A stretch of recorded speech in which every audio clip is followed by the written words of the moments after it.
is going on, everybody? Welcome to another edition of the It's Running Podcast. Apologies for not having one because it's been a hot goddamn minute because obviously we've been busy. Personal shit's been getting in the way. Been busy. You know how it is. The entire week, yeah. Anyways, not much going on as of recently, but there's some stuff that I did had something written down from last week. Or sorry, from yesterday, which we were going to talk about yesterday.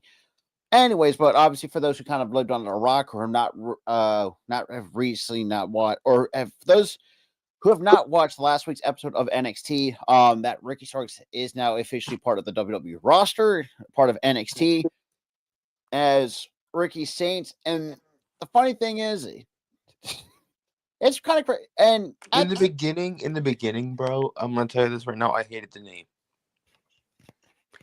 Yeah, you and me both. And then when he explained it on like the after show or whatever, because he ended up being on a podcast after, like literally, like right after NXT ended. Yeah, I was like, all right, I don't hate the name because he explained it.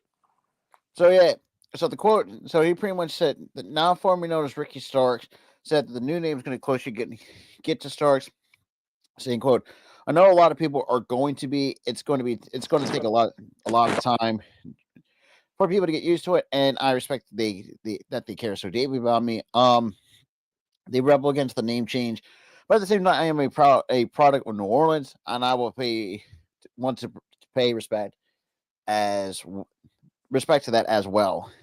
Speaking to Bubba on Busted Open Radio, on one of the reasons why behind the name change, because originally, as I said, maybe they're gonna give him or allow him to have his full government name. I guess not the. I guess he doesn't want to take a chance of having. Well, I don't think Ricky Starks is his I think Ricky Starks is his actual name, but yeah, it's his full government name. Yeah, but thing is though, it's like there's a trademarks thing and all this. But the thing is though, it's not really a trademark issue because Triple H is like, I don't want to trademark names. Mm-hmm. You can keep your name no matter what because you have people coming in who kept their name. Julia kept her name. Stephanie Becker kept her name. Who else kept their name? Pretty much everybody. Well, yeah. There's probably a lot there's a lot to go. Now, speaking of names, there's going to be a name change soon for NXT. Yeah, that was talked about. WWE has filed a trademark for Calix. Now, a lot of speculation. A lot of people say, aiming towards Saruka because obviously her full government name is Calix Hampson. But the funny thing is too, it is actually going to go to referee Jessica Carr, who actually did wrestle for a TV taping for WWE Evolve, which leads me to believe that now that would be interesting to see if they're going to a ref turned into a ref turning back into a wrestler. Like, dude, that'd be sick. That'd be interesting, yeah. But I mean, okay, of course, my fucking tablet decides to go to sleep on me. But yeah, hold up and let's see if I can find it. Oh God, knows it just. Ah, you son of a fucking bitch! My nose is. Nope. Actually, that's not it.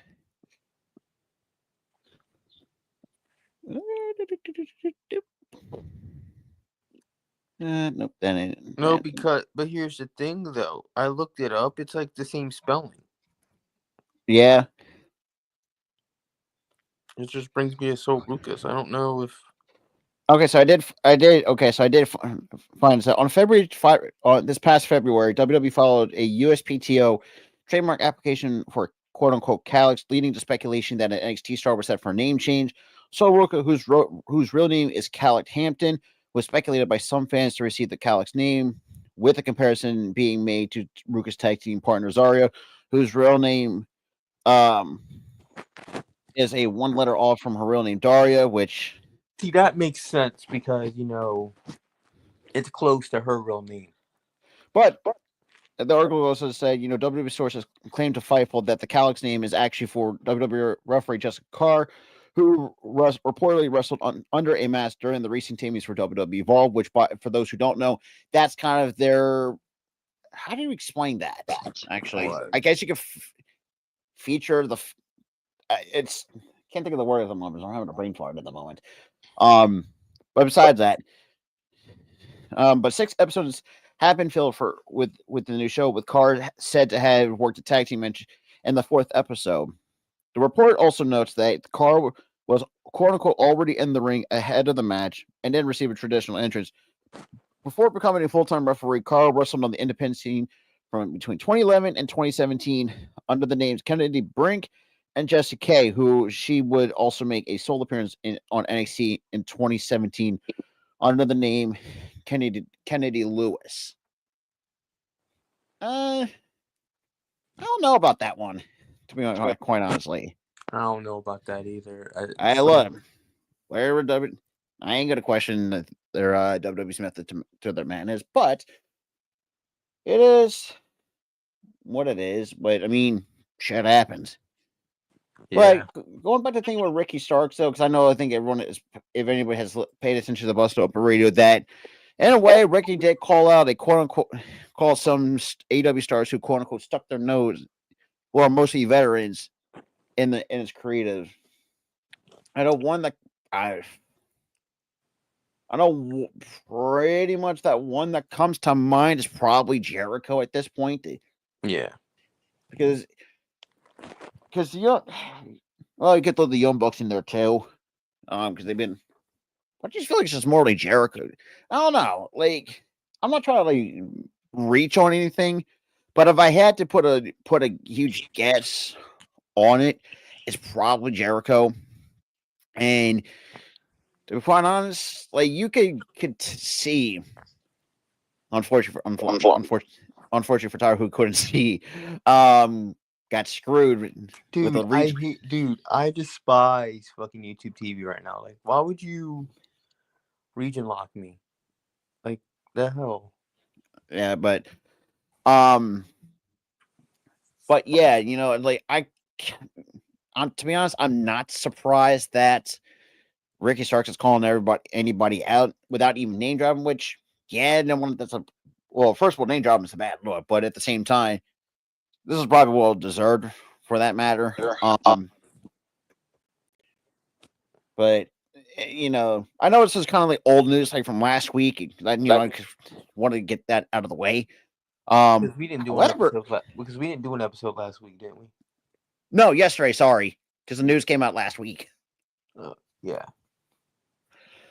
So, so we had the former WWE stars first mention since 22 has been announced. Obviously, that came from last week, and for those who did touch upon this too, on one of the watch parties, that the Iconics, or actually no, they're now known as the Inspiration back in Australia. They're back to wrestling again. Yep. I was like, holy shit! Dude. I never thought I'd see we this. talked about this on Friday as well. Because we were talking about like Ghoulies like little pose or some shit he was doing. Yeah. But it looks like the iconic pose, and and then you were like, "Oh, they're back in wrestling." I'm like, "No shit, what?" Yeah, because I originally, because my original thought was, I thought they both, I guess they had that itch. Now, granted, they've been out for quite a while. Because I mean, they're both mom, which is kind of actually pretty dope to see. Because I originally thought that is it no, it's Billy Kay. I thought Cassie Lee actually thought I thought she would, in a way, kind of retire from the business and just focus being a mom. I thought initially when they both became moms and then they were out of like wrestling for like a good year, I'm like, are they basically retired? But then they came back, and I'm like, never mind, because I thought they were as well. I thought like the perceived notion as the reason why they did not wrestle in the ring for like a good year after they had their kids. It's like they're done. It's like, Uh, I mean, yeah, I mean it's true, but at the same time, knowing that these men and women are athletes, Yep. yeah, you still have that it to continue what you're doing to love. Now it'll be actually be funny. Well, say not funny, but it'd be actually pretty cool to actually see them actually come back. Well, it'll be nice to see them come back, but at the same time, like knowing how the company has not done the women's division properly, I ain't taking no chances on that. Um, Like but case in point, what happened on Friday, and I mm-hmm. had the, Which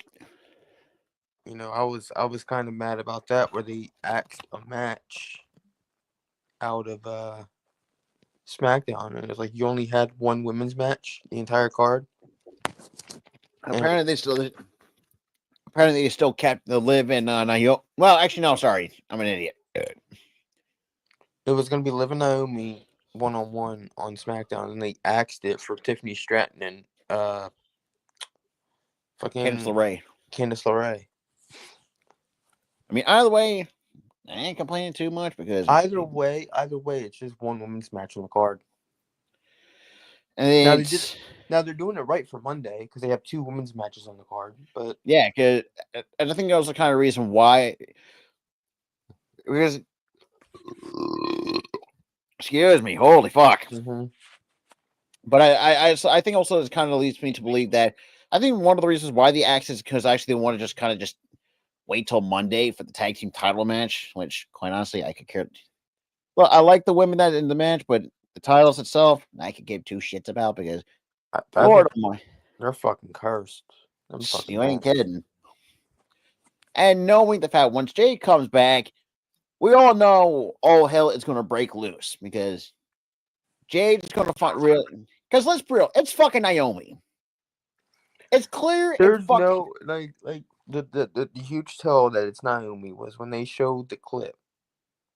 I think it was on Raw or SmackDown. I think it was SmackDown. It was SmackDown. They showed the clip where you saw Liv and Raquel walk away, and as a smokescreen, thinking, okay, they attacked him. They attacked Jade, but really, she was too damn happy with that. She was too happy. It's like, all right, you're doing a little bit too much. I think you did it. Mm-hmm. You're too happy that the heat, all the heat is off of you because of because there's evidence that uh that that could have been doctored up that Liv and Raquel did it. Yeah, because I mean, yeah. So because the thing is too, like how the story tells itself. It's like you could before Naomi team with Bianca, you could tell there's the jealousy on Naomi, knowing the fact that yeah, because in a way, The Jade's become first tell that I knew, okay, look, she did it, was when right after Jay got attacked. I think it was like a week later. She's a tag team champion with Bianca. She wanted that spotlight. She wanted to take that from Jade. yeah. It's It was a huge tell, and everybody knows that. And also, too, people were saying this on Twitter. They were saying, okay, if Liv and Raquel did it, wouldn't they be bragging for like a good month? Yeah, they would. yeah. That is They would have bragged all day, every day, ever since the attack. because the way I'm thinking about how this is going to go. Because now the question is, when does Jade return? Because I mean, you got the eliminations. Because She's she's dealing with an actual injury right now. Because I I'm trying don't to know think. what the injury is. I don't know the timeline. Apparently, she's a bit better now because now she's doing photo shoots online again. Also, Brandon Phillips. There you go. Anyways, but because another thing is too, like, because once she gets healthy, because what's after the chamber? Because you're on the road to WrestleMania. Mania. Oh, It's the oh, right. I'm a fucking moron. because Sometimes remember I keep forgetting that because usually with the chambers, well, usually always because with the Royal Rumble being held in February this year, it threw fucking Chill, everything chill. for Yeah, slightly for a chill, loop. chill. I was trying to explain. The Oh shit. Chamber is the pay per view right before, or the Chamber is right before Mania. Always is. Okay, Has been. I completely forgot. Going honestly, but before we continue, there's a so I did pull up some stuff from on this date in wrestling history because there's a lot of dates if you want. I'll just like go over a few for February 23rd of 2025. So a couple dates in particular, I want to point out that in 2002, on this date in February 3rd, 23rd, sorry, 2002, Ring of Honor was born when it hosted its first ever event at the Murphy Recreation Center in Philadelphia. The very first main event saw Low-Ki defeat Christopher Daniels and Bryan Danielson in a triple threat match in 2002. And also, fun fact: when Eddie Guerrero got fired the first time from WWE in Yeah, 2002, early 2002, he wrestled that show, that's great. That was and that's what helped get his foot back in the door to the company, to WWE. okay. Here's another one. 2010, February 3rd, 23rd, 2010. WWE's brand new NXT show aired its first episode from the Bradley Center in Milwaukee. The show was very different. To what NXT became, yeah, in a way, NXT in its early days was a kind of way like a fucking game show. It was a glorified competition show. That's all it I was was. like, thank God they now transitioned to what they are now. Unfortunately, when Vince got his hands on it, but that's actually see anything 19 that's too dark. When Vince got his hands on it, it became a cartoony mess. And also too on this date in 1972, Tomoko Watanabe came into this world, but not a lot of people. At Chiba, Japan. Let's see. Where does she rest? Technician style. Okay, so muscle sound. Must. So a judo. So obviously on this like February 23rd, not really the most memorable because I'm looking according to TJWrestling.net because I mean, yeah. But moving on from that, because like I said, and also too for the the on this day and stuff like that, it's gonna be like a weekly thing. So for those who may not know, in the a lot of stuff that you may never know, but you will know now. Mm-hmm. But speaking of another former star who teased a return for one more run, for those who want to give it a guess, it is none other than the Great Boogeyman decided to tease. I think that's just speculation. He's not probably he's wanting a return, but I don't know if the company called him. Okay, let me. No, of course I got some fucking ad. Oh shit! But yeah, where is it? But yeah, oh, let's see what's this one about. But anyways, but yeah, so Boogeyman decided to try to tease his return for another run. I mean, for a guy in his early 60s, I mean, it depends on because now if he does come back, my question is, what kind of ring shape is he in? Because I know he's been out of the ring for since. He's been like working out and stuff, so he's in good shape. It's just the fact. I know the body shape, but I'm talking about his like in ring shape and stuff like that. But that remains to be seen if that's going to be the case. But Yeah, I'd be happy because let's be real, the dude creeped everybody out in the mid or from the mid. here's the Early. thing with him, though, Rob. Here's the thing with him. He never really creeped me out. He grossed me out. Oh, that too. I mean, the dude freaking shoves worms down your throat, but that's another. But I And mean, to the women, he spits them in their like mouth and shit. It was disgusting, dude. yeah.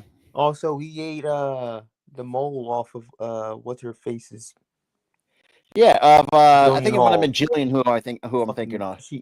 he ate the mole off her face. Shit was just weird. But yeah, he was more so like grossing me out than creeping me out. He never scared me as a kid. But I mean, yeah. But I feel like, the fact that this man's 63 and the way that how his body is, it's like, yeah, good lord. Anyways, though, but I mean, would it be nice to see a guy like him come back? Absolutely. Now, like I said, the entire point out, this could all just be freaking smoke screen and whatnot. But it It's remains to not be really a seen. smoke screen. It's more of like a guy itching to come back. But it's all up to the company at this point if they want him back.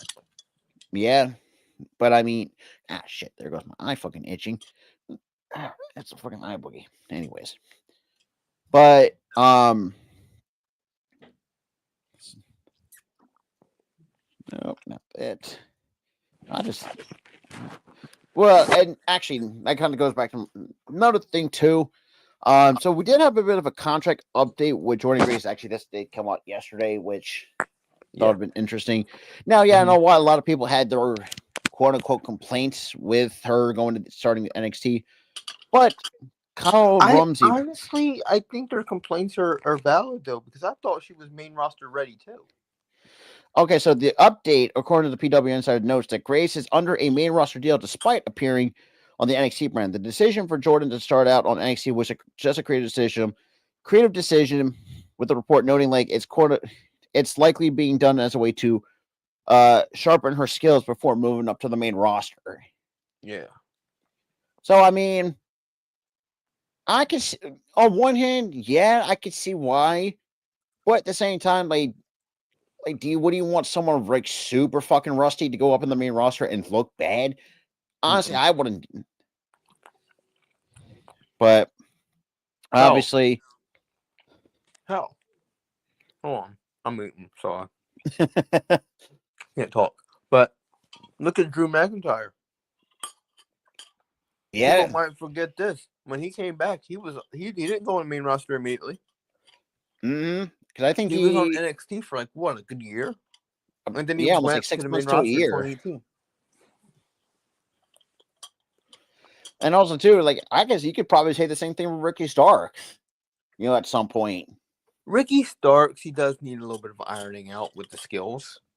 Yeah, I do that's see what I'm it. saying. Like, there's nothing wrong to have like these main roster ready stars.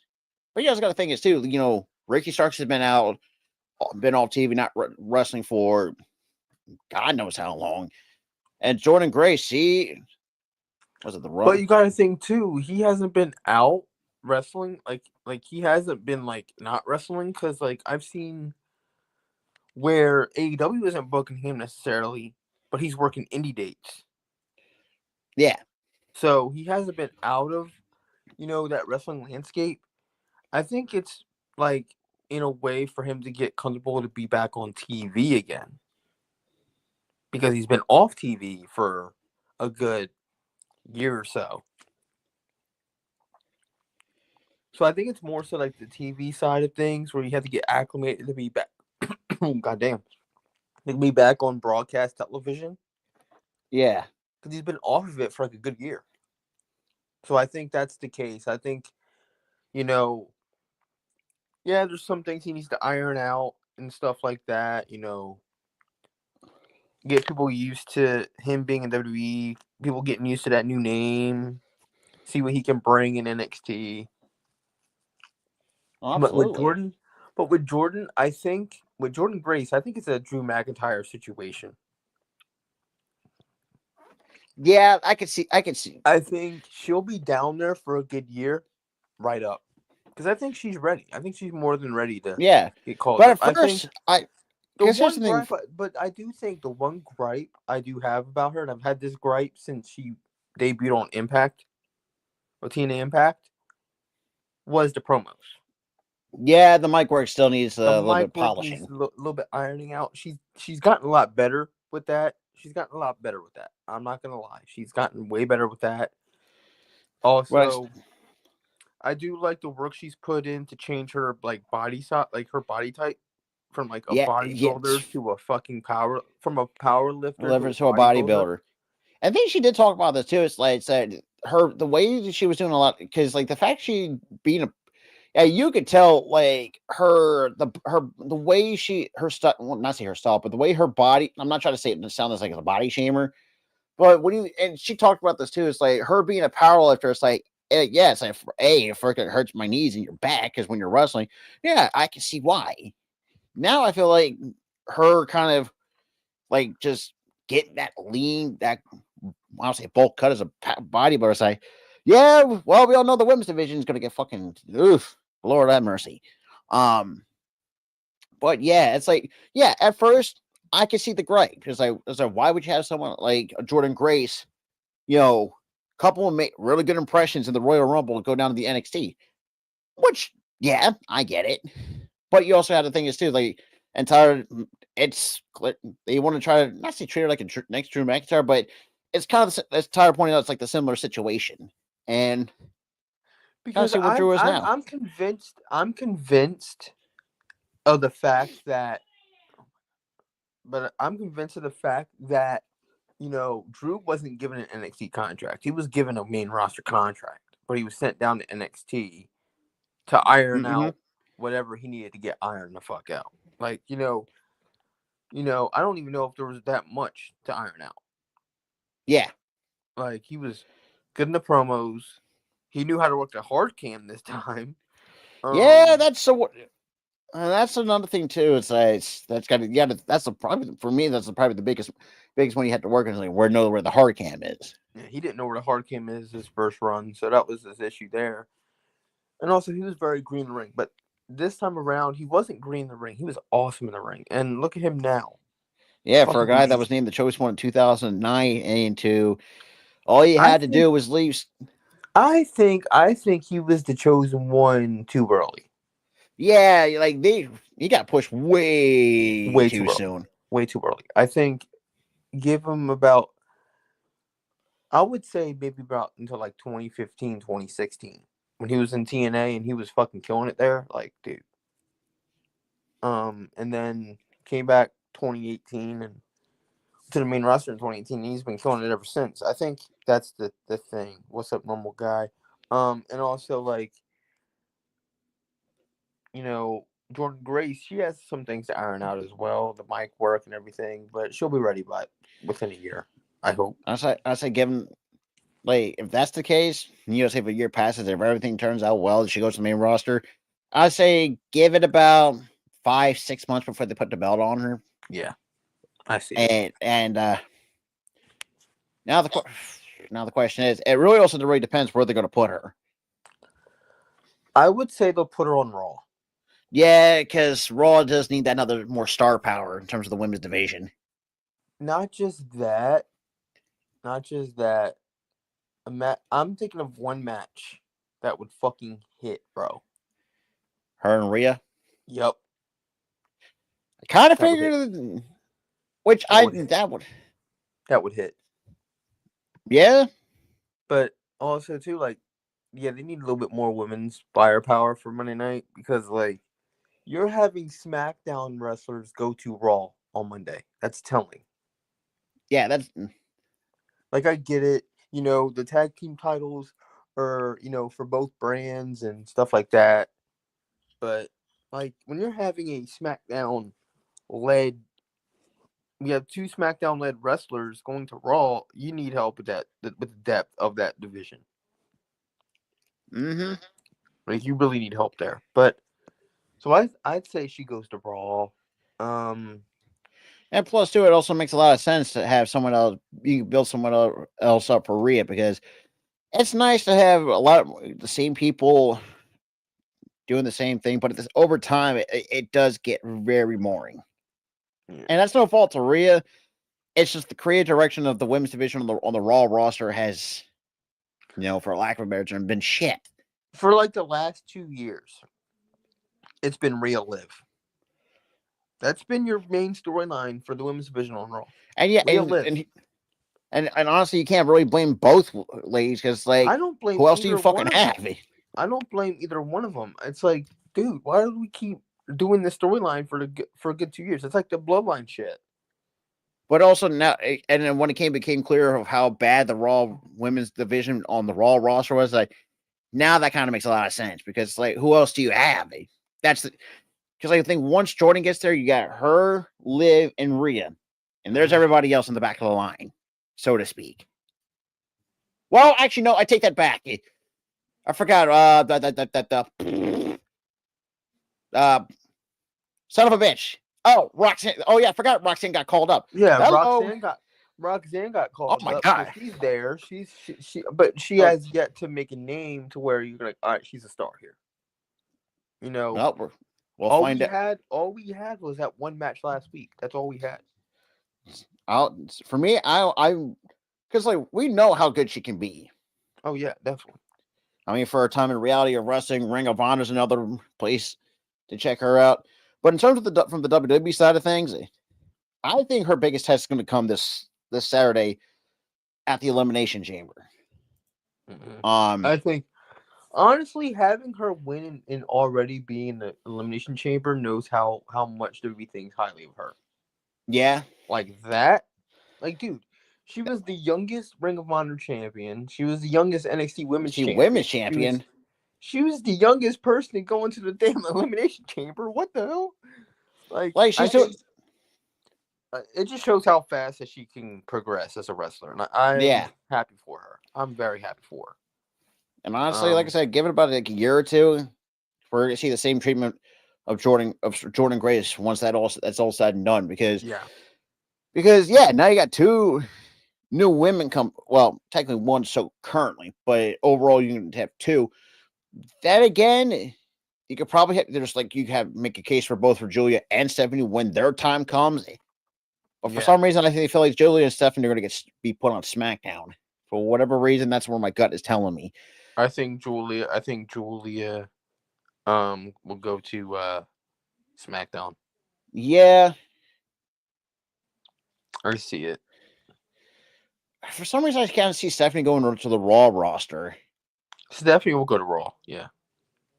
Yeah, because, and this is where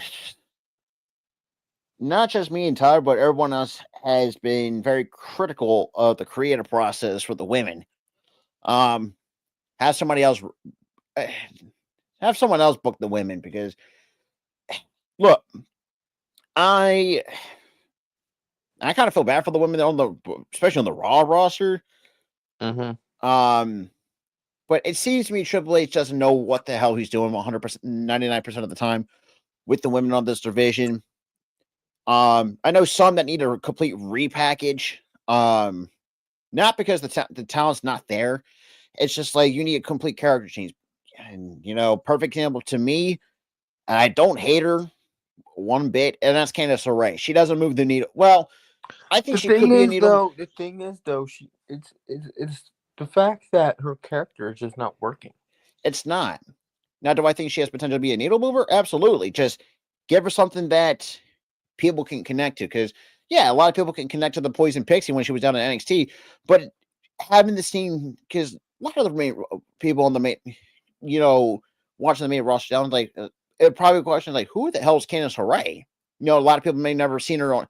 And this is I think this is what going back to what one of our previous episodes we talked about with the lack of vignettes and shit like that. Yeah, like there was no like every time somebody gets called up, there's a lack of vignettes.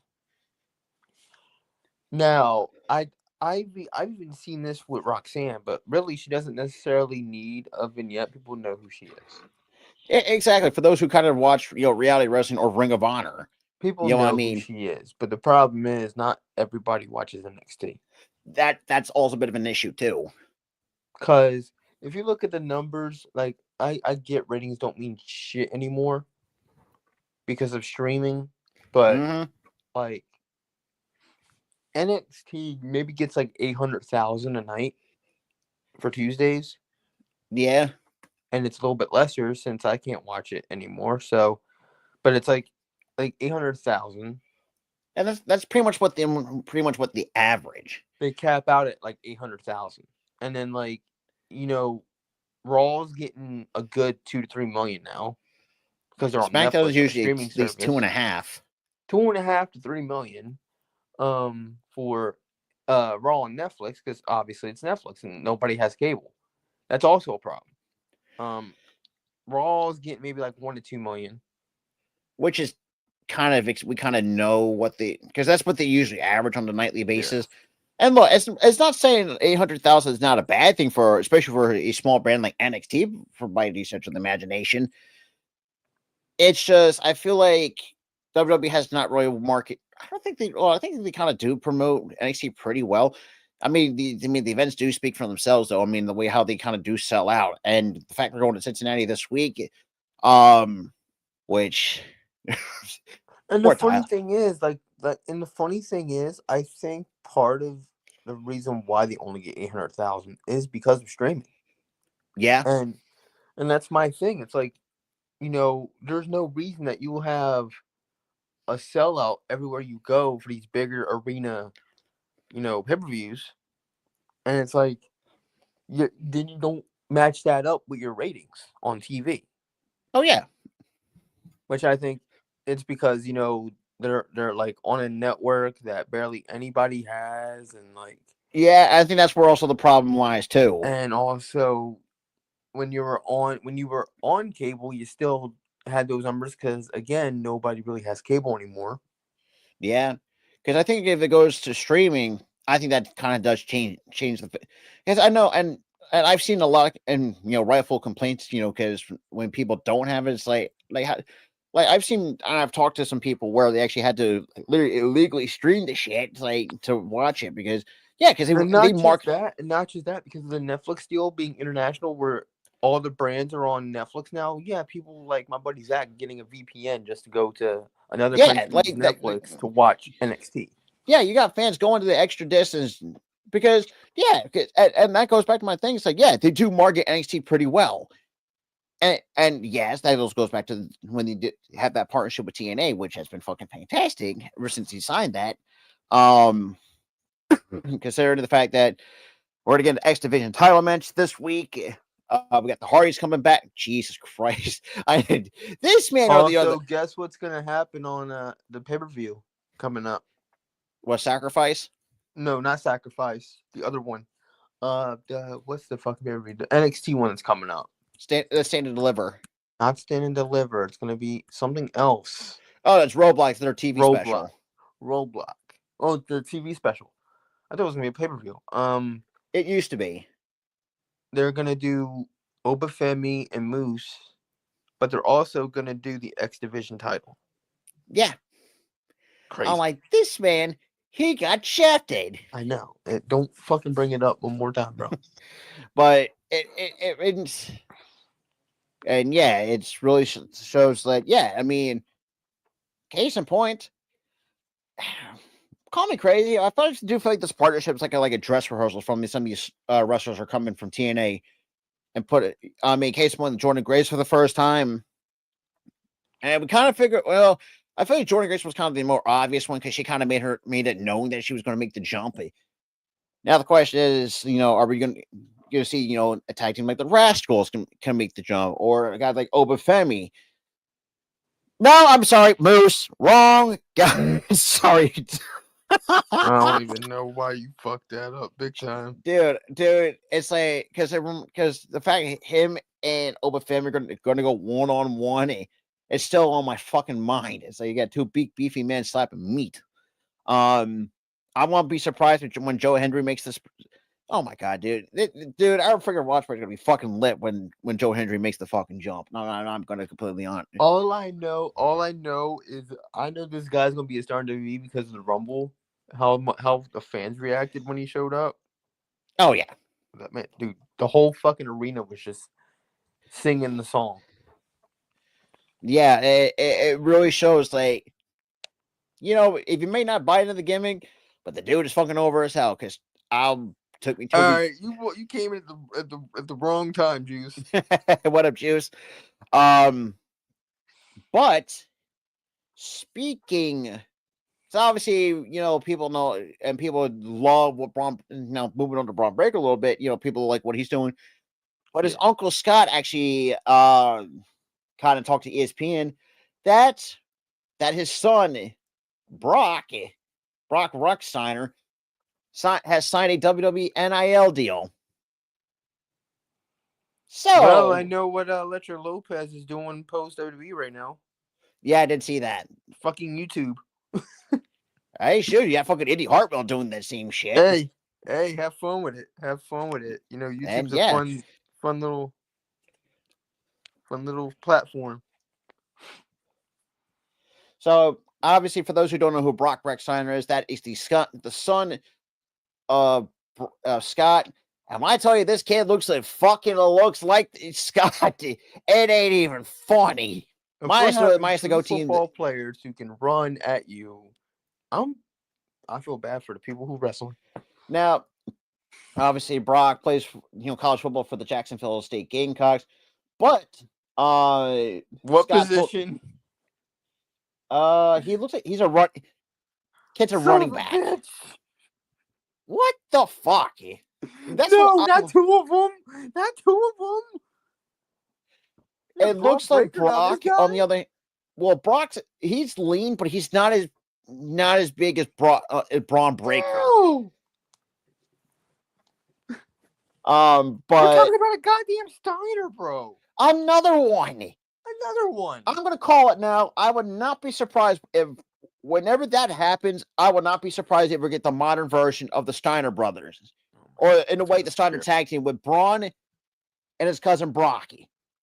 I'm gonna book that right now. That's gonna scare. That's what's good. That's why I see that in the next 2 to 3 years tops, maybe 4, depending. I don't care. That's gonna scare me.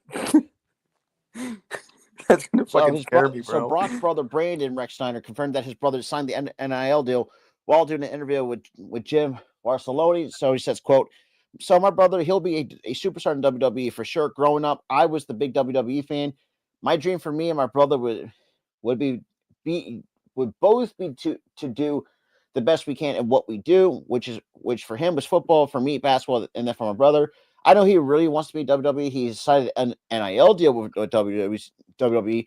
So my dream for him would to be really do good in football, try to take it to the NFL, whatever that means, and then Good God. But two Steiners who played. No, man. And they're both fucking running backs in college for college football. Yep. Mm-hmm.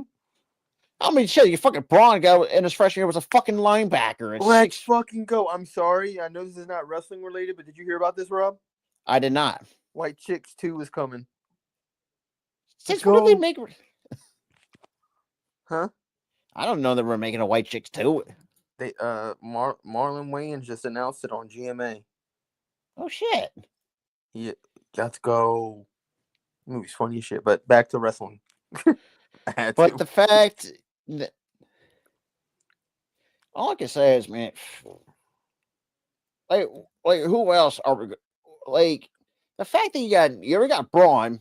Before that, you already had both Scott and Rick. Even though, considering the fact that Scott still fucking hurts I need my brain retooled after what was that 2005 or 06, I think it was in TNA. What? Like Steiner math. The Steiner math. That was like 2010. Either way, I still need my freaking brain need to be fucking rewired. Like chance of winning at Sacrifice. I was like, what are you going on about?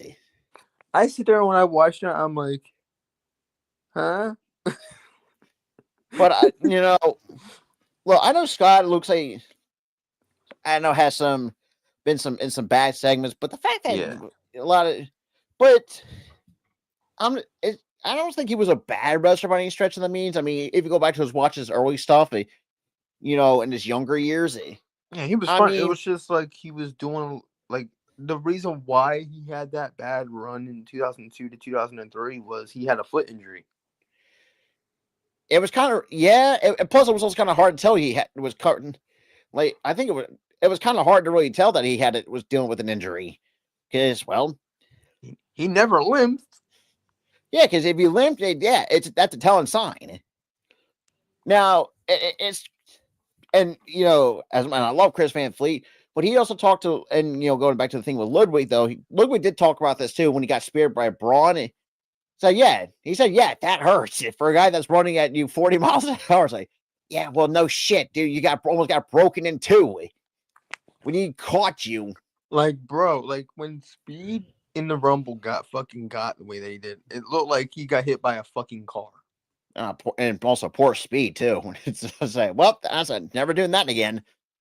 Like, yeah, he was like, I am not going And back the to fact this WWE man never, after that. the one thing I'll give Speed a shit ton of credits for, the fact he just walked out with a scrape, like a skin leg or something like that.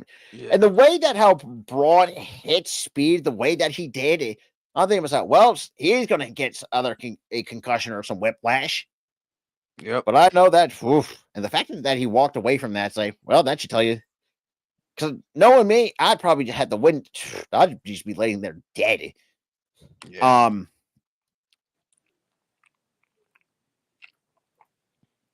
Oh, this wasn't. So former.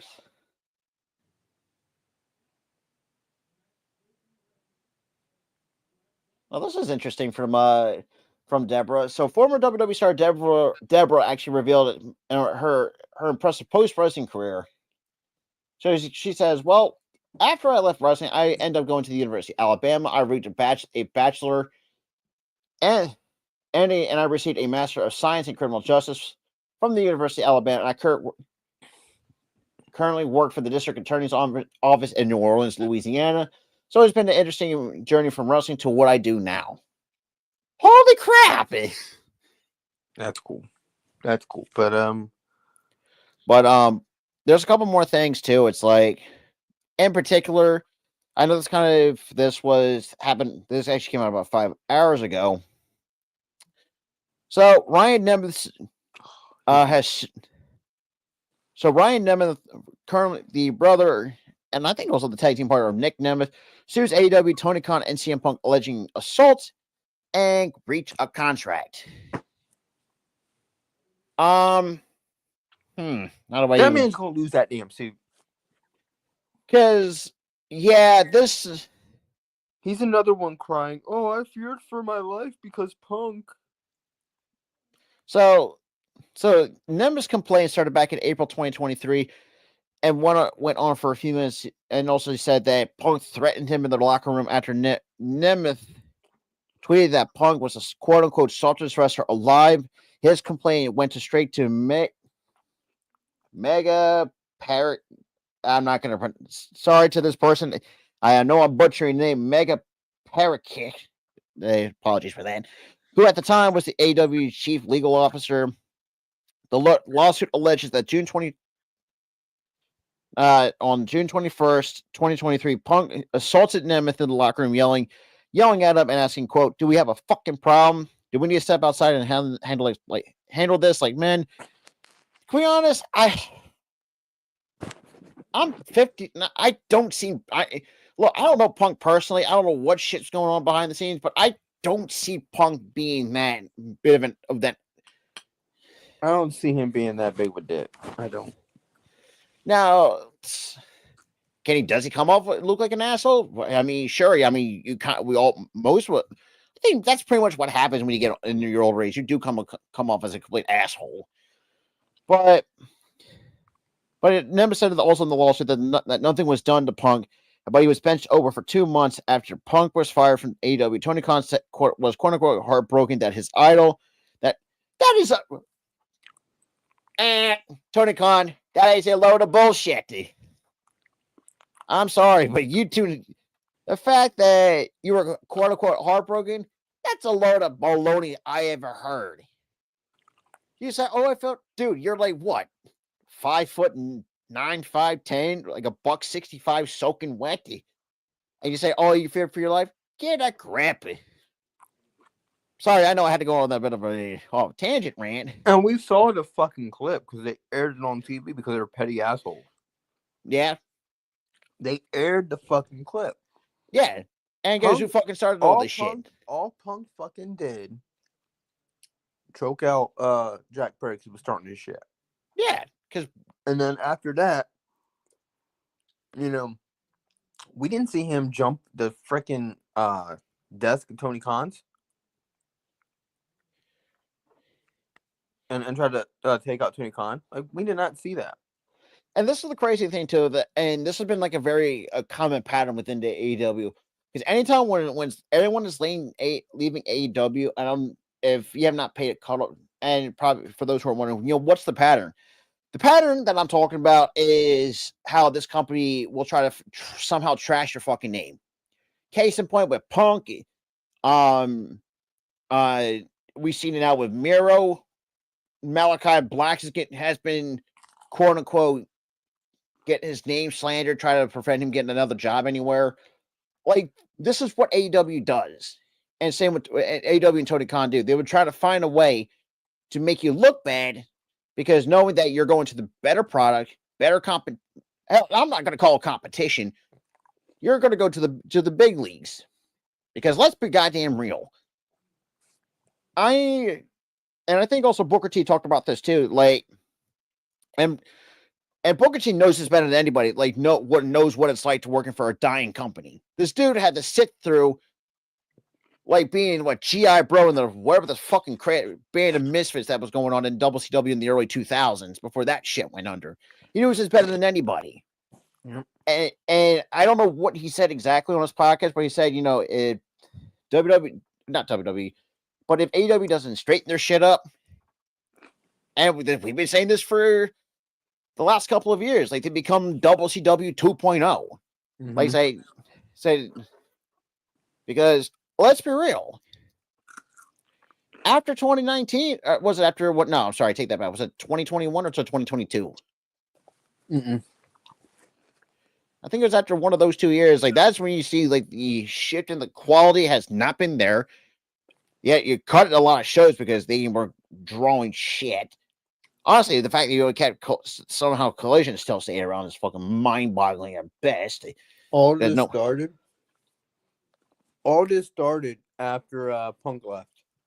Yeah, because Punk... So this is around, like, 2023 into 2024. Honestly, like, if Tony Khan actually knew it as had to grow... And there's another thing, too. And this is what also kind of pissed me off, because knowing the fact that he actually had talks with Shane McMahon, and guess what this fucking motherfucker did? He decides to ghost Shane. So the talks anywhere for Shane to have any interest in AEW out the fucking window.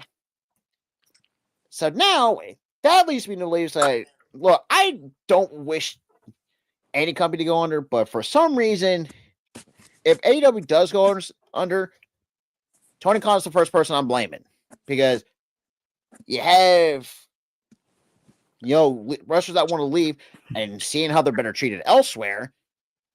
It's going to be a matter of time where someone like, hell, I'm going to call it now. Give like 3-4 years before Harley Cameron makes the jump to WWE at some point. I mean, after what we saw with her, like, she's got stardom written over her. Well, I think the only one it can go elsewhere that's not WWE related is probably Toni Storm, because I don't think she's never really ended. There's some. I would believe there's some bad blood between the two. I mean, after how I say, hey, on your way out, let's give you a pie to the fucking face. It's like, yeah, I know I had to be burning bridges. But then again, that's the Vince-led WWE. Now, do I think? No, I'm trying to think. I think she might have been under Triple H, if I'm not mistaken. No, this was before Triple H even ran. Okay, so no, I'm trying to think in terms of when she was at NXT. She was under Triple H. So yeah, so I mean, shit could change. Shit could change, but the thing is, though, it's like it's her it's keeping some of that cool fan base around. It's Toni Storm. She's keeping that fan base around. Hell, I'll throw Mariah May in there because that's her and Toni Storm. Yeah, Mariah May, she's up there. That's keeping them around. Who else? Harley Cameron, definitely. keeping them around. You ain't kidding. She's After what funny as we hell. But the and thing is, though, it's like, and also too, look at the production issues at times. exactly. There was one episode, I think it was just me and Goldie or me and you, where we're watching an episode and they were showing a Jack Perry vignette. And right in the smack dab middle of it, they show a fucking Taco Bell ad. Oh yeah, it was you and Ghoulie because I was taking the night off because I wasn't feeling right. They in the middle of that, they showed a Taco Bell ad. I'm like, what in the hell? And so they have production issues.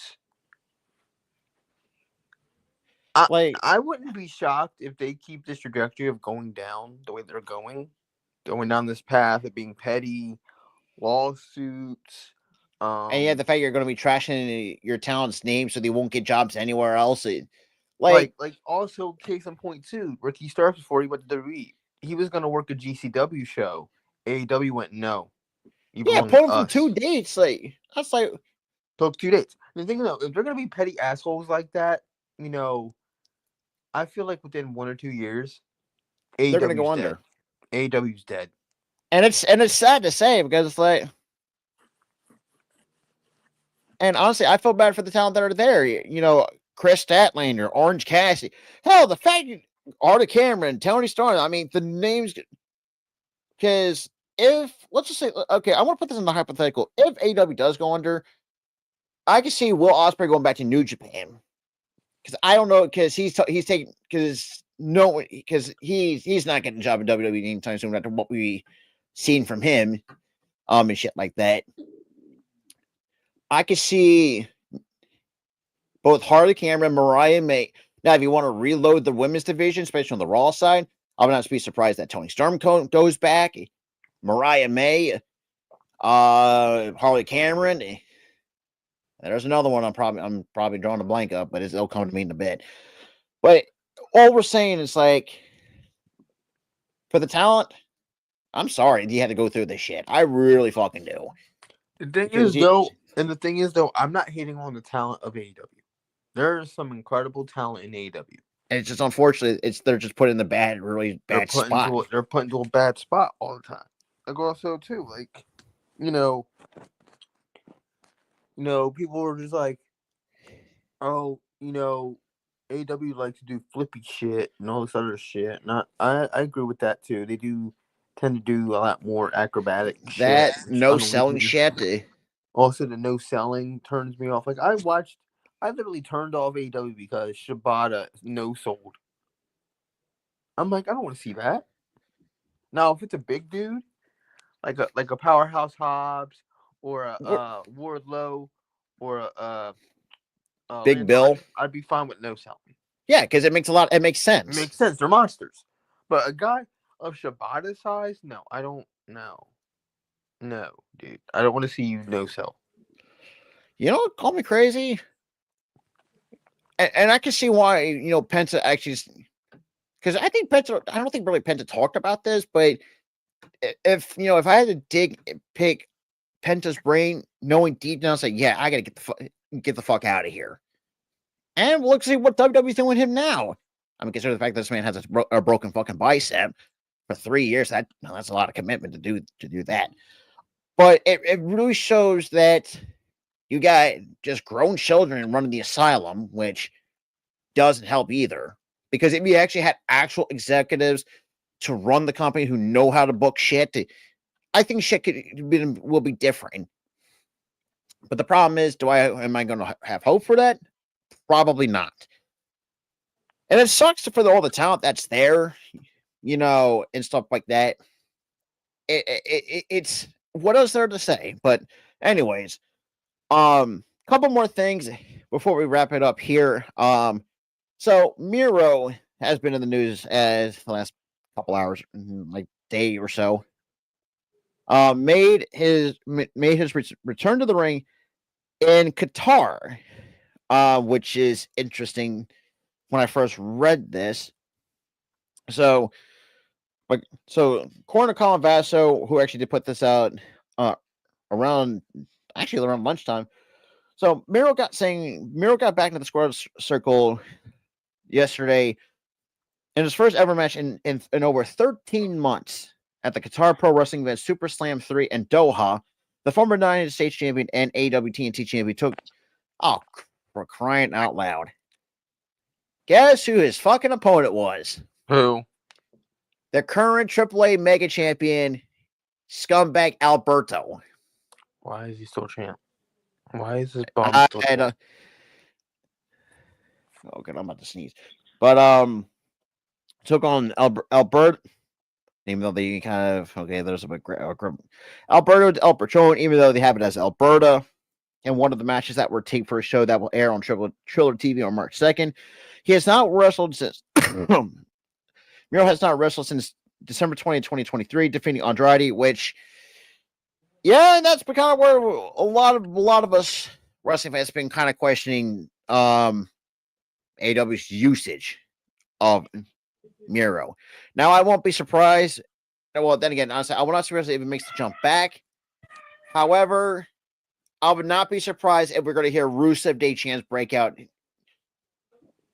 among the crowd. If it brings the Redeemer gimmick to WWE, because a lot of the people, it also, now this would not make me funny, because if Joe, let's just say if he's already there and Joe Hendry's there, you know how funny that would be fucking be, because you got him and that's the funny thing too. Is like now you got him and his former lawyer. Anyways, a little side note from that, but I think what I would do if that were the case, I would have Miro or Rusev, wherever he's going with, get on the mic and say, "Hey, do I know you from somewhere?" I probably would. But and stuff like that. But and it's really crazy to see. I mean, is it nice to see the landscape change? True, at the same time, but now we're seeing talent. I don't know. For me, it feels like the last few years, talent elsewhere. I think mostly for AW hasn't. They've and like Tyler said, like give it like a year or two. If we're gonna see people keep asking for the Larice, at that point, just the company's dead. I mean, shoot, you ready? But anyways, but the last and final thing. So obviously we all know how crazy, funny Pat and Michael Cole have been for a while. But originally, Michael Cole did recall that he almost walked out of WWE. Recall that Pat, threatened to walk out of WWE after WrestleMania 37 after a heated situation. Which I'm kind of that would be interesting though. Now I'm trying to see. Right. Okay, so years before being paired together on commentary, Cole and McAfee got in a reported argument before WrestleMania 37 in Tampa. This was due to Cole yelling at McAfee for wearing shorts during the WrestleMania kickoff show. Yeah, I mean, I kind of get it.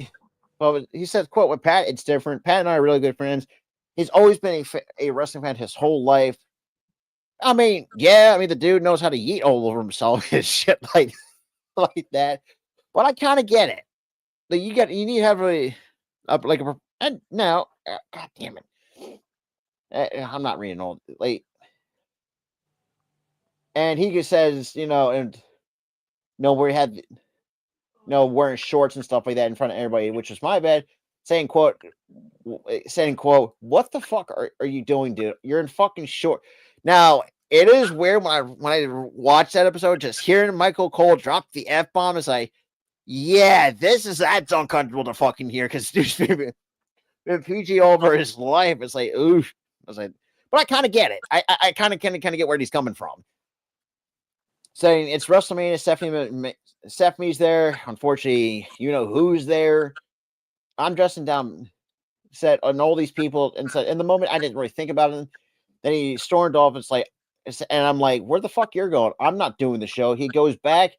He's packing his bag in the locker room to leave, saying, quote, he goes, you just embarrassed me in front of everybody in this company. And I never thought of it that way, but he was right. But at the same time, too, it's like, now, it ain't a whole lot different. Um, It's because Vince tried to run this shit like a dictatorship. You can only wear this type of thing. You can only do this type of thing. You can only say this type of thing. It was just run like a dictatorship. He tried to militarize the entire show. yeah, and thank God that's no longer the case. But at the same point, it's like I'm glad shit has changed, and now we're seeing people actually have fun and not have to really worry. Yeah. But at the end of the day, I kind of understand Michael Cole's point of view on that. But Yeah, at the end of the even Michael Cole said in that same interview, it's like, I'm having this I've been having the most fun that I've had in the last 30 years. yeah, I mean, consider the fact that's the same man who got fucking screamed at events on an everyday basis. Mm-hmm. And but yeah, but that's like, you know, seeing Michael Cole actually being his kind of his true self, and yeah, still while being PG at that. Even though it still kind of would be funny him dropping F bomb here or two if on the next race broadcast, but I may be asking too much, um, but really at the end of the day, like seeing and I think also this also kind of helps with McAfee too, kind of now bringing because I don't know who else was Michael Cole at the time on commentary, because now I feel like having a guy like McAfee now the last few years, I think has really lightened up the commentary desk. Because before, cut the look, and I love Michael Cole, but whoever he was partnering with, it just sounds so fucking dull at times. But Yeah. in the end, kind of glad everything's now they're actually working together for years. So, God, was it 3 years now? Yeah, I think Pat got signed to WWE during COVID, Oh and Jesus, yeah. he was working NXT dates because he was wrestling for NXT for a while. I think it was like late 2021. He started to do SmackDown with Cole. Yeah, Like that kind late, of seems right. like late 21, and then of course, he left for college, and then he came back, and then that type of thing. So he's been there for a while, like good 3 years Damn. Yeah. in commentary.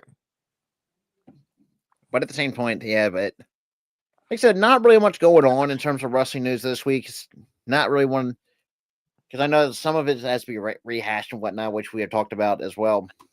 But still, Also, also, I would like to take it back from what happened on Friday. Me crashing out the way that I did about The Rock. yeah. He wasn't the one that replaced the women's match. It was another women's match that replaced the other one.